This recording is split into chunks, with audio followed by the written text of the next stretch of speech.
एकदा एक राजा शिकारीसाठी जंगलामध्ये गेलेला होता, पण शिकारीच्या नादामध्ये राजा एकदम वेगळा पडला आणि त्याच्या सैनिकांपासून ताटातूट झाली।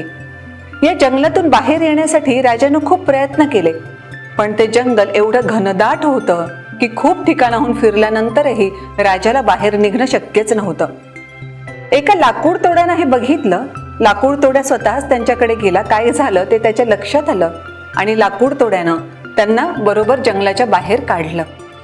राजा अर्थातच खूप खुश झाला आणि दुसऱ्या दिवशी राजाने लाकूड तोड्याला आपल्याकडे बोलावलं आणि एक छोटंसं अख्खं जंगल त्याला सप्रेम भेट देऊन टाकलं। हा लाकूड तोड्या खूप खुश झाला, कारण फक्त लाकडं तोडणं हाच त्याचा व्यवसाय नव्हता, तर त्या लाकडांपासून कोळसा बनवायचा आणि मग विकायचा हा त्याचा व्यवसाय होता। आता लाकडं तोडण्यासाठी खूप दूर जाण्याची गरज नाही। हे एवढं मोठं जंगल आपल्याला मिळालं आहे आणि यापासून कोळसा तर केवढा मोठा होईल, या सगळ्या विचारांमध्ये तो खूप खुश होता। मध्ये बरेच दिवस गेल्यानंतर, काही काळ गेल्यानंतर राजा एकदा त्याच बाजूने फिरायला निघालेला होता आणि राजाला असं वाटलं की या लाकूड तोड्याची नेमकी किती प्रगती झाली आहे, तो काय करत आहे सध्या हे बघावं। म्हणून राजा जेव्हा त्याला भेट देण्यासाठी त्यानं गिफ्ट केलेल्या जंगलामध्ये गेला, तेव्हा तिथलं दृश्य पाहून तो एकदम अवाक झाला, कारण त्या जंगलामध्ये एकही झाड शिल्लक नव्हतं।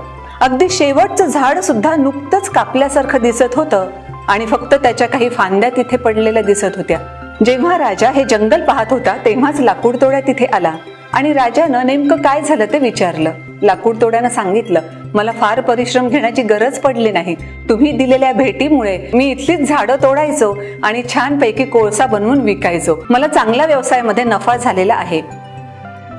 हे पाहिल्यानंतर, ऐकल्यानंतर राजानं त्या फांदीतला एक छोटासा तुकडा त्याला बाजूला करायला सांगितला।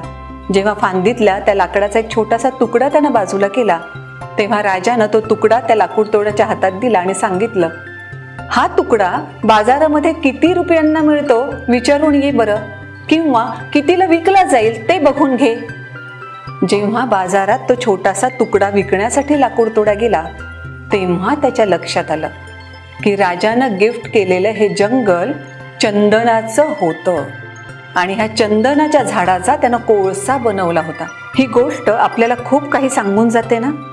आपण स्वतःही चंदनापेक्षाही मौल्यवान आहोत, कारण चंदन तरी निर्जीव आहे, आपण स्वतः सजीव आहोत।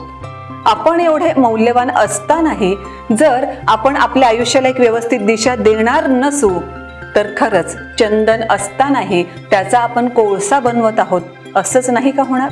म्हणून चंदनाचा जसा योग्य उपयोग झाला पाहिजे ना, त्याचप्रमाणे आपणही आपल्या सगळ्या कॉम्पिटन्सीज जे आहेत त्यांचा योग्य वापर केलाच पाहिजे आणि मग यश आपलंच असणार आहे।